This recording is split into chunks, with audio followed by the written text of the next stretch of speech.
Good evening, everyone, and thank you so much, each one of you, for being here. We are starting ET Budget Lens, ET's extensive coverage for the upcoming budget. And if I could just introduce the panels, although you don't need an introduction, everybody knows you. Mr. Habil Khorakiwala, he's the chairman of the Wockhardt Group. Mr. Anish Shah, he's the group CEO and MD of the Mahindra Group. Dr. Neelkanth Mishra, he's the chief economist, Axis, and also member of the EAC to Prime Minister.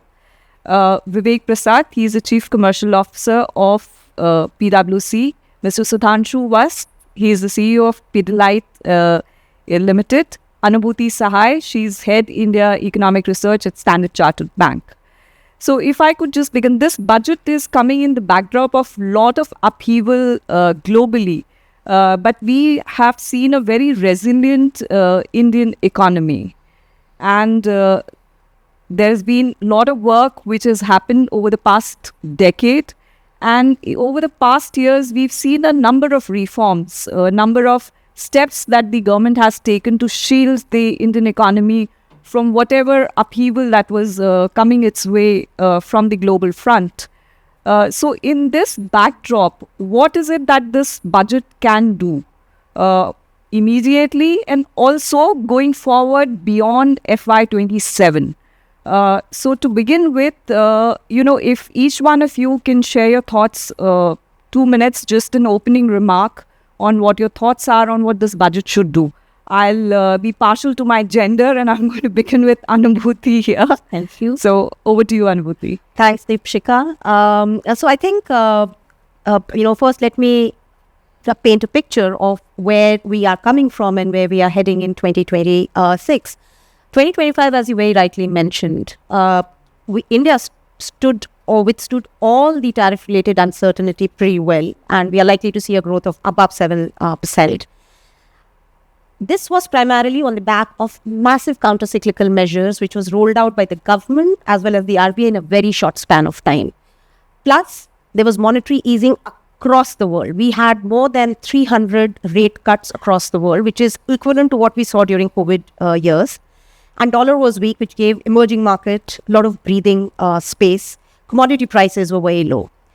2026 doesn't deal with any doesn't deal with any Liberation Day related uncertainty. True, but geopolitical uncertainties are high. Monetary easing is at the end, and in India, the space to fiscally support demand or investment is very limited in our view.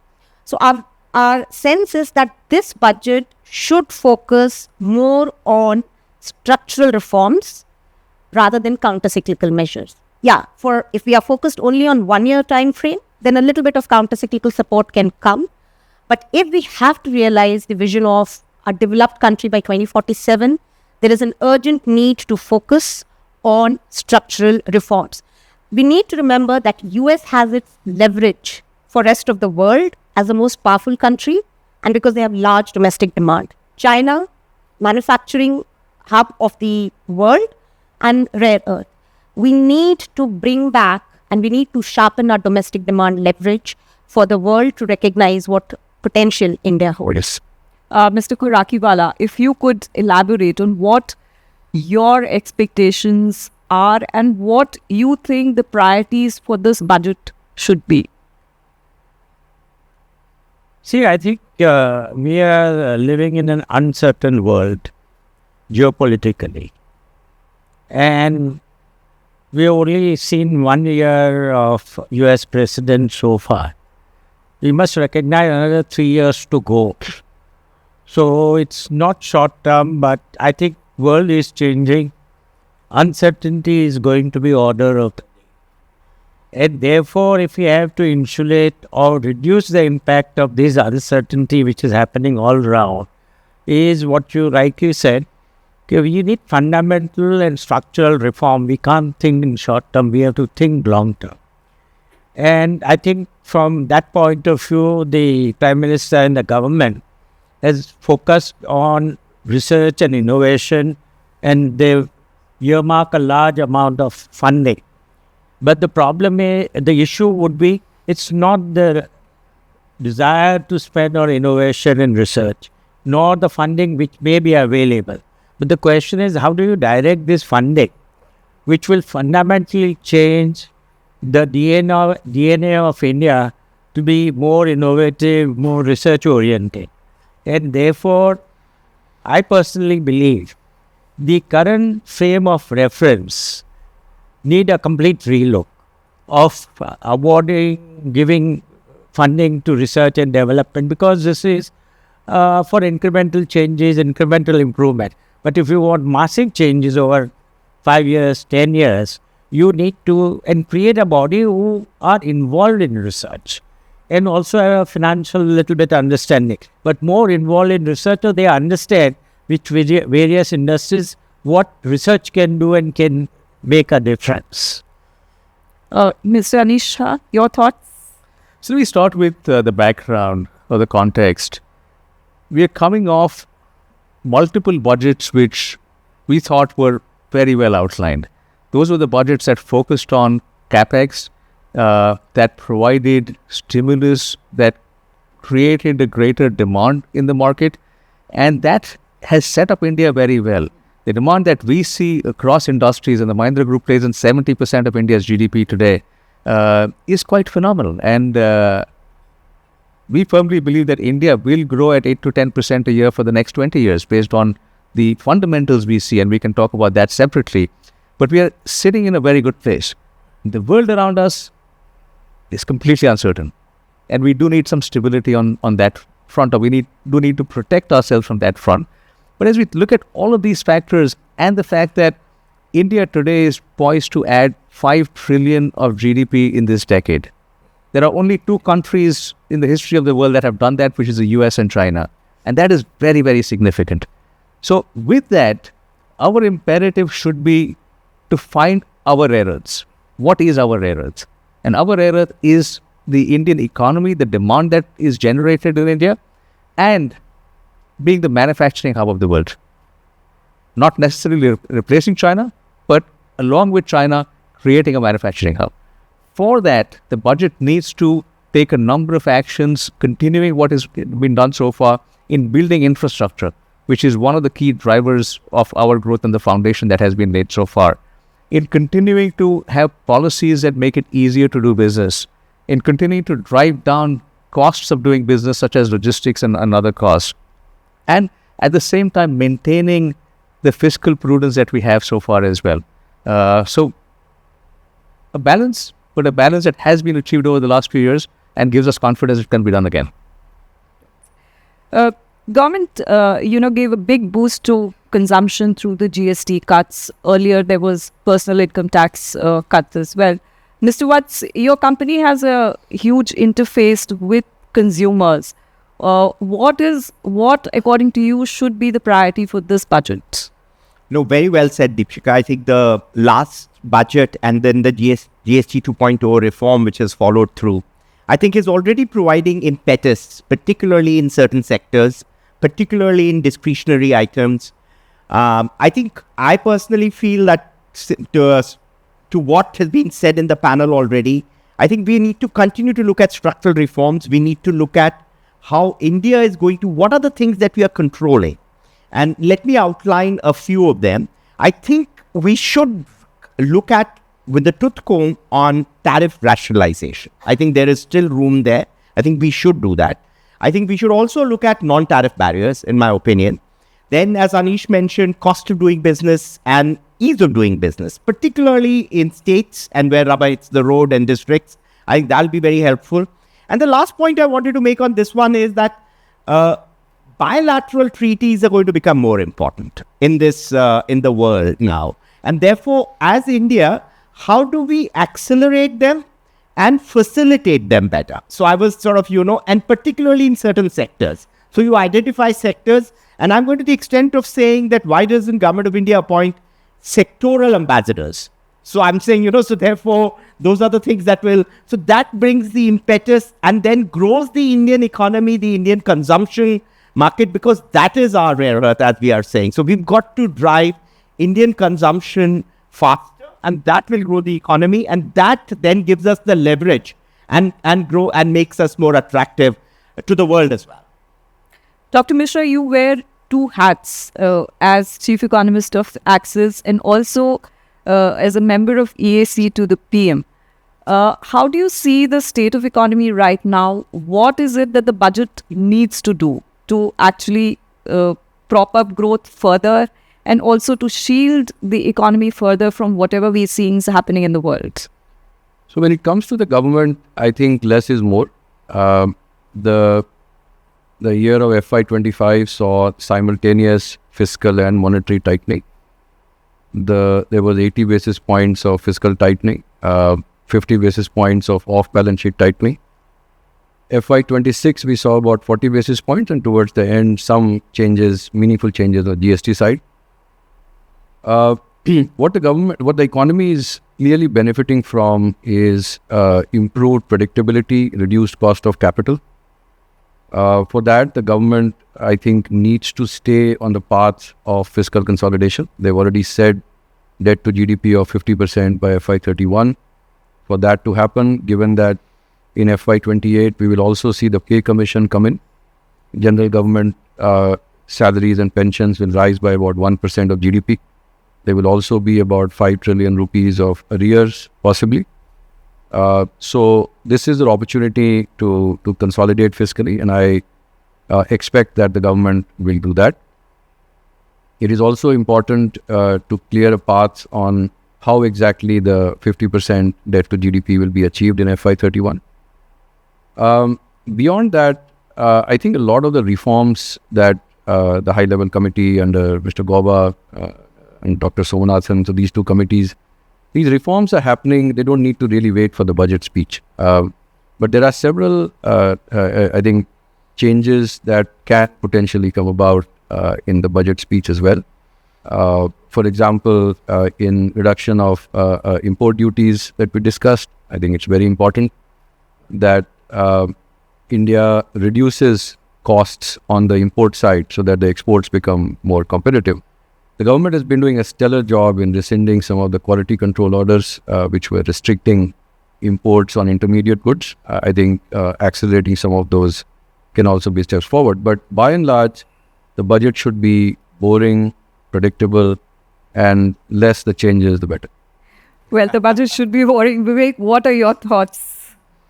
No, thank you, Deepshikha. And we've heard all the panel members say. I'd just say a few things. I mean, you started out by saying that India has come a long way from where we were a number of years back, and all the indicators. I always keep saying there's never been a better time to be in India than now, and with all that you see all around, that just demonstrates and proves itself.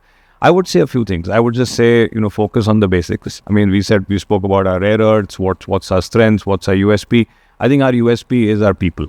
Our USP is our domestic consumption. So I think anything structural that can be done.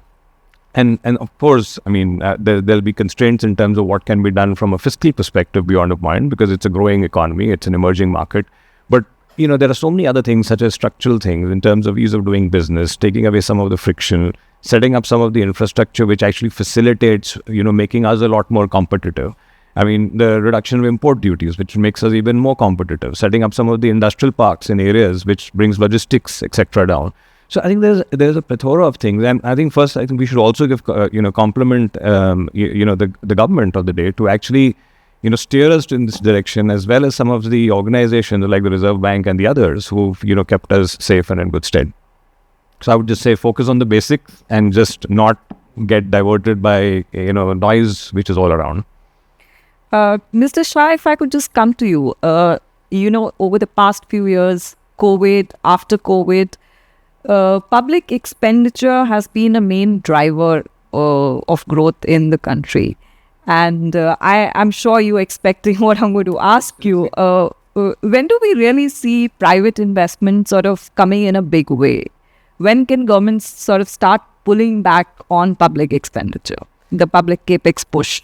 So public expenditure continues to be helpful to develop infrastructure. So from that standpoint, I think that's essential for the foundation we need. Private capex is essentially driven by demand and capacity utilization. And that will differ by industry, and even in an industry differ by players. At the Mahindra Group, which I've often said, we've quadrupled capacity in our auto business in the last 4 years. And we are still running out of capacity. We can't serve the demand enough, and we are adding more capacity as we speak. In our tractor business, we've added 60% more capacity, and we still have to add a lot more because we are at capacity today. So we are seeing that across multiple industries where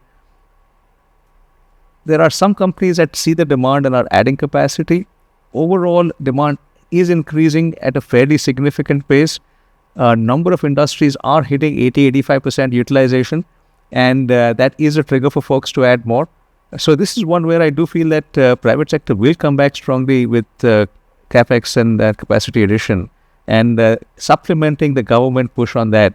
I wouldn't want infrastructure bill to slow down, but as it supplements that will take it forward. I refer to the budgets over the last few years. The best part about them, they were structural. They were about long-term growth, and that's what we need continuing going forward. Mr. Khorakiwala, your company, your group has both services and manufacturing interface. From your side, how you see, is FY27 going to be the year when we will see, private investment really coming in a big way? See, first thing is, as far as the service and hospitals are concerned, these are highly capital intensive. And if you have seen last few years trend, this is one area where there is a lot of investment are coming, a lot of new capacity getting created, mainly because there is a huge gap between what a country would need over a period of time and what is available today. And so that investment, I feel, will continue to be there, and it will accelerate action. Coming to our pharmaceutical kind of a business, it's not an investment intensive business actually, because you hardly could invest in manufacturing relative to the business you can create. So and for us actually, we are a more innovative company. So cost of goods is a fraction of total costs going forward. So from that point of view, what is important is how do you make the medicine more accessible to a larger number of people to deal with some of the problems we are facing. Because just to get you an idea of our antibiotic research, about 1 million people die every year because of multi-drug resistance. It is 4 times more in India than COVID rate of mortality we find. Now, if you make these new medicine available, obviously and affordable, so I think it makes a huge difference in the quality of life and saving many lives actually. Mr. Vats, what's your take? What are you sensing from your other industry counterparts? How are you seeing your sector? Yeah. So as I was saying earlier as well, Deepshikha, I think what is happening is that the earlier stimulus or the structural reforms which were done in the near past now, which I was to talk about a quarter or so of 2 quarters, we are beginning to see demand lift already. So I think there is, particularly in discretionary, you can clearly see that. And I think even GST 2.0 in certain categories have had an immediate result. I also feel that the 5% tax rate which we have come to now for most of the staples or household items which most Indians consume, I think it's a good rate. If we stay there, and I think there are a few anomalies, if we correct them further, I think that's the right thing to do. So therefore, for a country like India, vast majority of Indians will pay one indirect tax, which is the 5% GST, and that I think is correct. But that therefore will lead to more disposable incomes. I also believe that the softening of inflation is a little bit more recent, and particularly food inflation. So if that remains soft, then disposable incomes will go up, and to that extent, I think the year that is coming will give a greater impetus, in my opinion. So coupled with what the things I was saying earlier, if we get that right, we will drive demand and consumption better. Dr. Mishra, if I could just come to you. We've had industry sort of asking for reforms, everybody talking about, India should be doing reforms. We've seen spate of measures which have happened over past few years. what more needs to be done now? What more can, beyond budget, what more can India do? Oh, there's a lot that can be done. But is Let's it, remember that we are a $3,000 per capita economy. but are those measures within the central government's domain, or? Yes, I think that's a better question. That many of the regulations are at the state level and the provincial level, at the municipal level, and but at the central level as well. So what you notice, and some of the members of these high-level committees on reforms have documented that the regulations that the Constitution allows, like say laws and the subordinate legislation, that is regulations, there are several restrictions, compliances, even potential punishments, criminal punishments, described in things which are actually not constitutional. So sometimes in FAQs, sometimes in office memorandums. Now, I think the tens of thousands of these compliances that people are burdened by, businesses are burdened by, can be simplified significantly. And some of these we don't even realize exist. So the good thing is that the government now has a very good database of these regulations. State governments are becoming much more active. Just in the first 11 months of 2025, we documented just through brute force searches, 16 Indian states did 38 large laws, omnibus regulations on ease of doing business, the Jan Vishwas bill. 7 states just in 2025 allowed women to work the night shift. There were so many potential violations which have been decriminalized.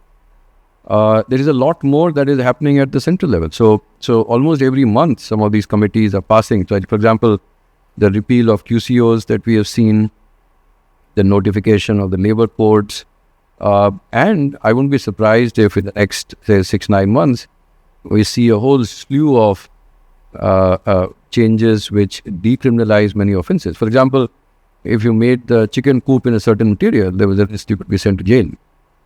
In some of the local provisions, if you built a house but you didn't have a provision to get municipal water, you could be sent to jail. I mean, those are things that, or if you traveled without a ticket in a train, you could be sent to jail.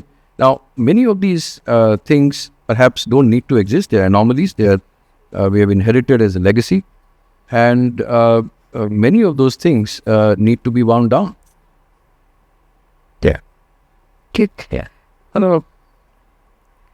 Anubhuti, massive consumption boost from GST. We saw it in the numbers. Going forward, do you think more support measures are required to keep this consumption going? And what is it that this budget can do? Yeah, so I think whenever we, as economists, we always prefer the multipliers because they are much higher for capex versus, like any kind of a tax. Tax multiplier is always smaller than capex multiplier, and tax multiplier impact on the economy is not more than, it never lasts more than a year, and it's usually 1 or less than 1. And I think in this current environment, probably it will be less than 1. So GST, yes, it's a boost, but will it really last for full of FY27? I would be a little skeptical, especially because we are yet to get any certainty on the US-India trade deal. Are we going to live with 50% tariff? We really don't know. The second part is tax cuts can incentivize spending by consumers only if they have an income and if they come under the tax framework. A large segment of our population is, either they are underemployed or employed in very low productivity sectors or low paying job sectors, or are just not able to find good quality jobs. So if you look at the nominal wage growth, per capita nominal wage growth between 2018 till 2024, the CAGR is just 6%. If you adjust it for inflation, we are less than 1%. aggregate earnings have increased because since COVID, we have started adding a lot of jobs, mostly in the self-employed segment. But now we don't think there will be any further expansion because we are now close to pretty much the peak of labor force participation rate. We'll now see plateauing out. So the argument, or if we try to again come back to the factor which can push consumption higher on a sustained basis, it has to come from better paying jobs and availability of more jobs. And this will not happen till the point we get enough private investment. And for that, the government needs to attract capital as well as retain capital. And as mentioned by all the panelists here, it requires structural reforms. Counter-cyclical measures, yes, it can help, but probably those are marginal, support at the margin rather than something which can change the fundamental story of the consumer behavior. So we're coming back to the question of structural reforms. While we are continuing with a lot of things, parallelly, government is trying to sort of expand market for Indian companies by signing these trade deals and all. Vivek, what should be done now? What is it that the central government can drive, not just this budget, but beyond? So a couple of things, if I may just lay out, Deepshikha. We heard about the fact that consumption needs to pick up. And if you just double click that a little and you break that consumption, I'm not talking about the economic consumption basket, but you just look at consumption per se, consumption of things which are probably at the higher end of the pyramid is moving well for most parts. Consumption of things which are probably at the lower end of the pyramid, depending on, what that segment consumes, is also doing relatively, it's all relative, but is doing relatively well. I think the challenge is probably accentuated somewhere in the middle. And I would say two things. I mean, there may be only so much space from a fiscal, stimulus perspective, given, the other parameters that the government will have to manage. But there can be certain monetary incentives which can come in, such as, and maybe targeted, right? So we're not talking about just doing tax cuts and things like that, but, targeted intervention which can actually promote consumption at a certain segment, which is very beneficial for the larger economy. So it could be real estate, for example. I mean, if that drives various things right behind that, an ecosystem, and there may be others. So that could be one way of looking at it. The other thing I would actually also put forth is, I think there's research which says that if you actually equip a woman, and I don't mean to say this from a gender perspective, I mean, we're 2 on 5 in this panel itself, but if you actually put money, and not just money for the sake of putting money, but actually employment or productive money into a hand of a lady of the house, it is a lot more sustainable from a larger economic development as opposed to otherwise. I mean, that could be, again, there are states which have done that, and they start showing good results over a period of time. So I mean, those would be two things that I would like to put. One is, instill consumption at a particular segment. MSMEs we've talked about a lot, through the years, but again, that segment has to also fire. We find the larger companies, and rightfully so, leading the private capex, as Mr. Shah said. But, how do the MSMEs also get that confidence and the enablement, both from, whether it's fiscal, whether it's, just the demand sensing or certain other softer aspects in terms of ease of doing business, compliances, filing returns, etc., such that they come back and start really making this more micro, as opposed to it being at one end and the other, but, missing the middle.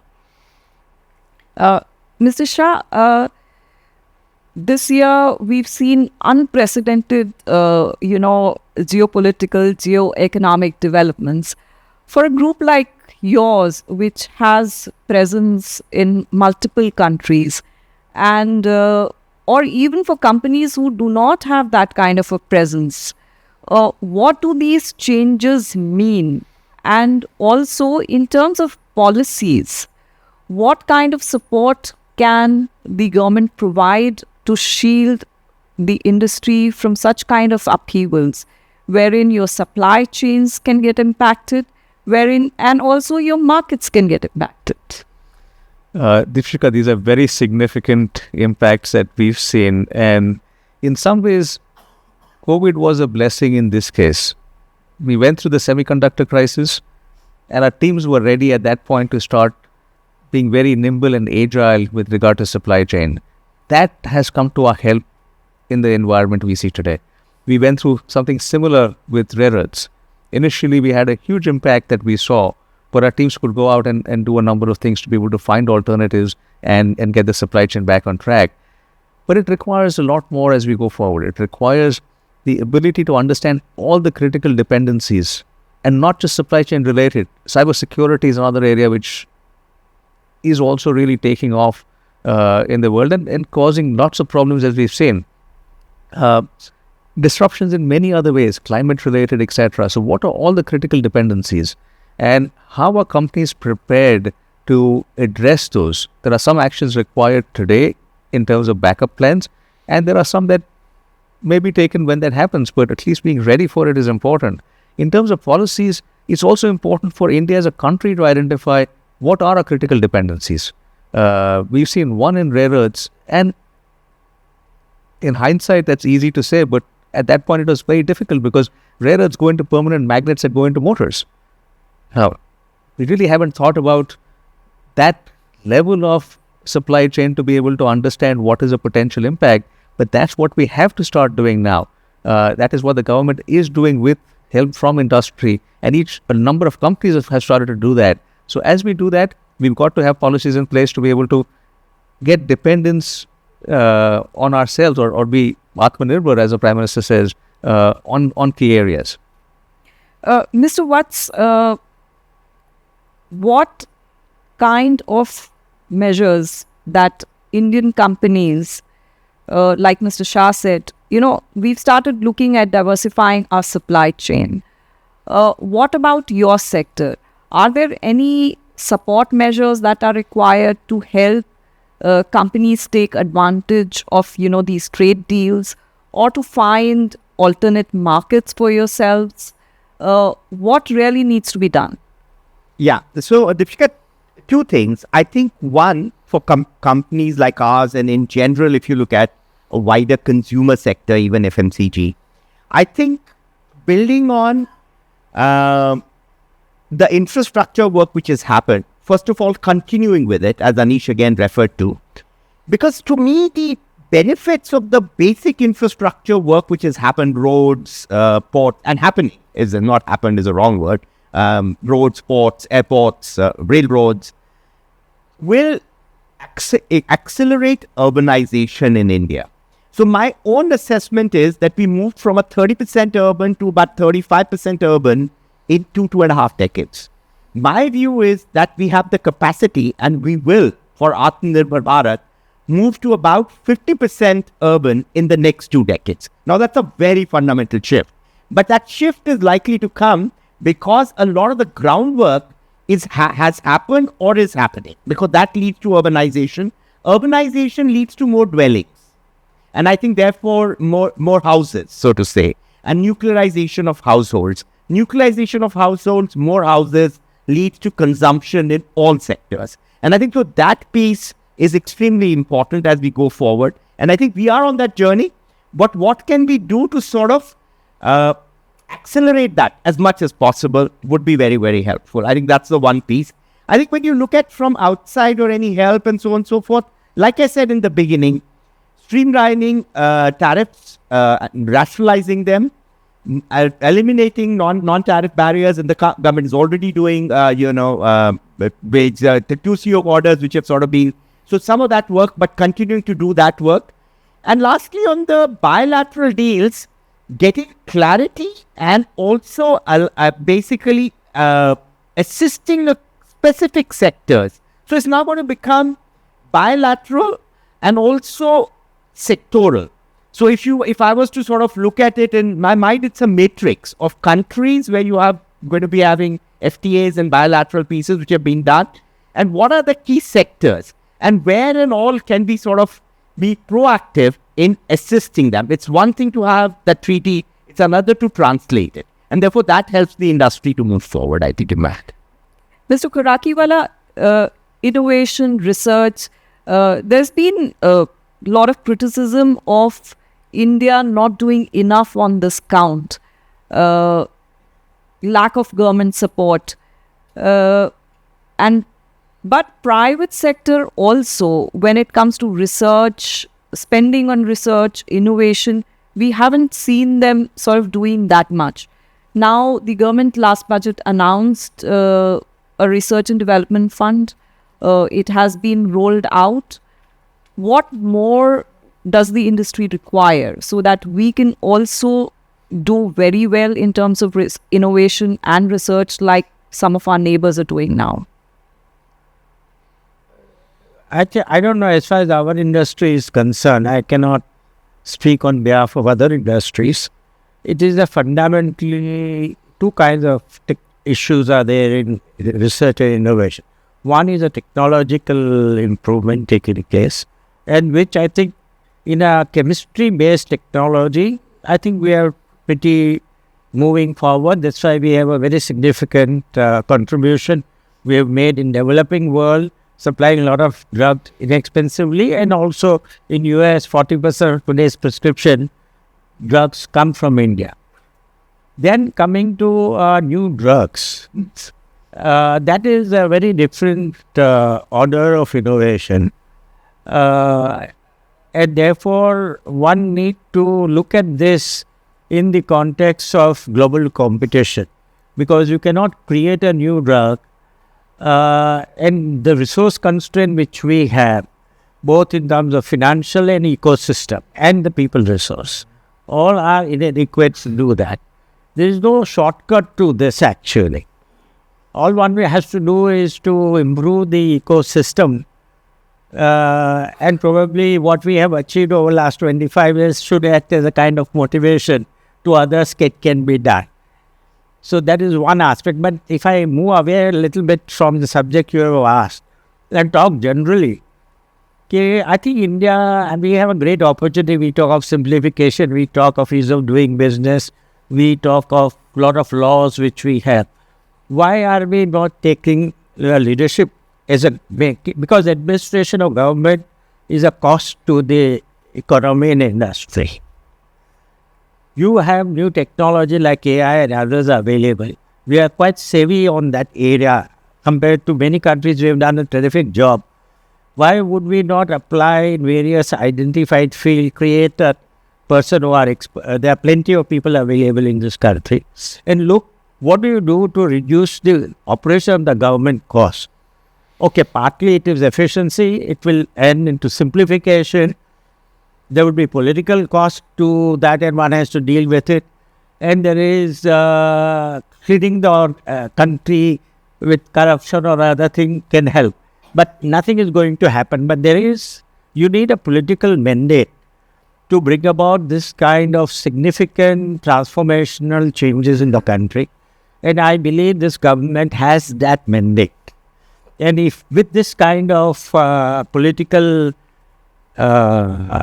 strength they have, you have to consider making this kind of fundamental changes. And because there is no political opposition, they don't have to worry about what happens. And they can get away with these changes, but in a normal democratic process, it's very, very difficult to do that. But I think we are in a sweet spot. We have a great opportunity. I think this is the time to do it. Dr. Mishra, AI, everyone is talking about, Mr. Khorakiwala just mentioned. Jobs is a big challenge before this country. What more needs to be done? How do we tackle the AI challenge which is staring at us? What is it this budget can do? I don't see the role of budget in AI. Look at all the changes that are happening globally. Mostly they are being done by the private sector. You look at US and China, which are far ahead. Even in France, in most other countries, it is actually the private sector which is taking the leadership. So the economic impact of AI I see happening in 3 steps. The first is what we are seeing right now, what is the invention phase, where you're trying to generate intelligence, large data centers, GPUs, algorithms, large data sets. I think the government perhaps has a role in streamlining how data is regulated and used, and I think India is actually, I think, a thought leader in that. So we are far ahead in terms of data regulation. But we are currently a bit behind, not a bit behind, I would say a lot behind in terms of the data center infrastructure, the capacity of compute, etc.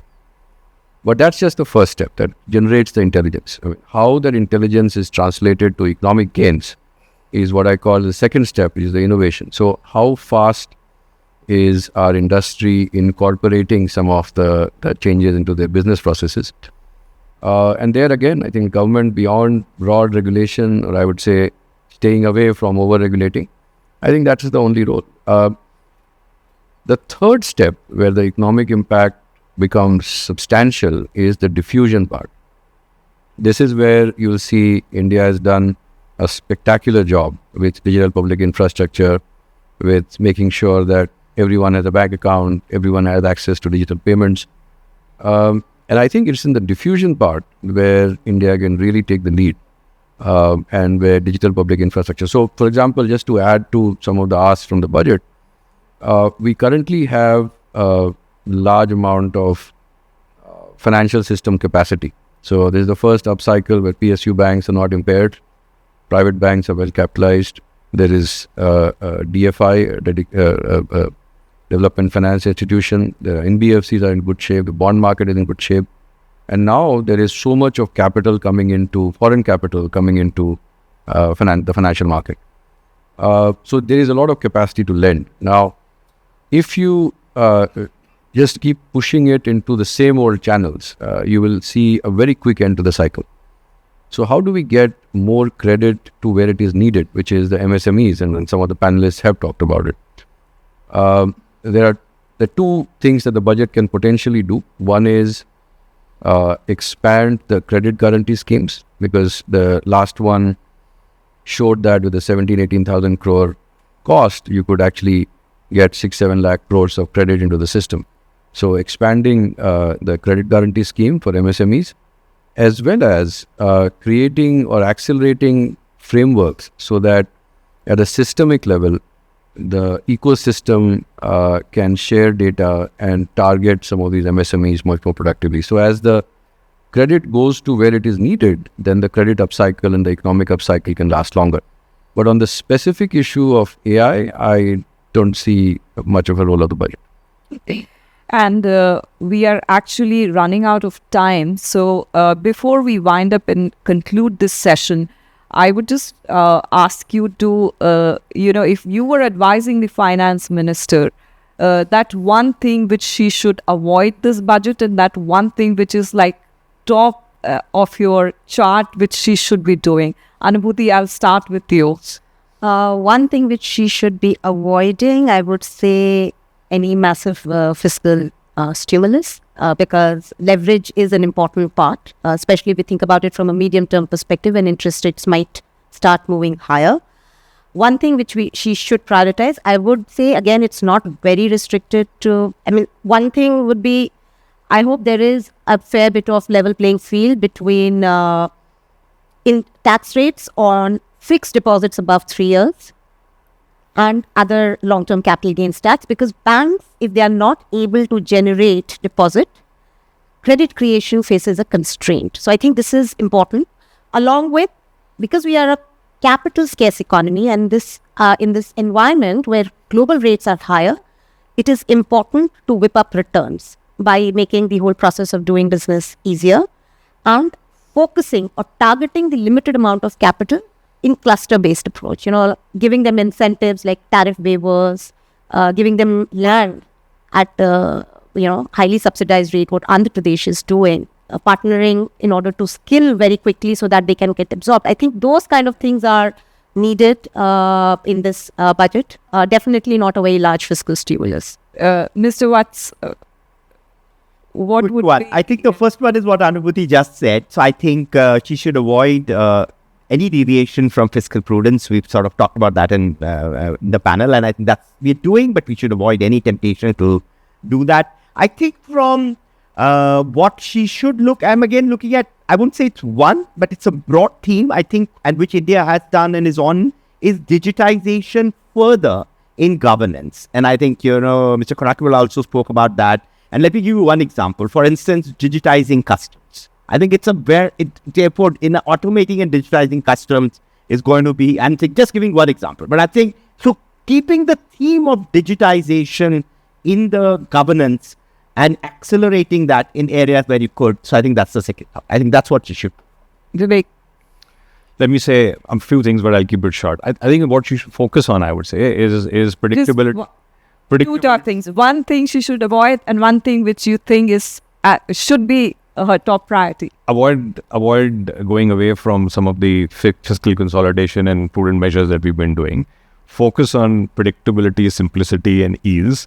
If I can take 30 more seconds, I would say we should look at our talent. Indian talent is today empowering different parts of the globe. Why cannot we, with all the stuff that's actually happening outside, provide what you call a green channel for that talent to actually come back? They're not going to come back for money, and they don't need the money. But I think if you can provide an ecosystem, a social ecosystem, and clarity around how the ecosystem can work, that could be a great enabler so that, our people can actually empower our country as opposed to empowering other countries. Dr. Mishra. So, in terms of what to avoid, I think we should stop increasing the minimum threshold at which you pay income taxes, because we are as a percentage of per capita GDP, our exemption limits are just too high.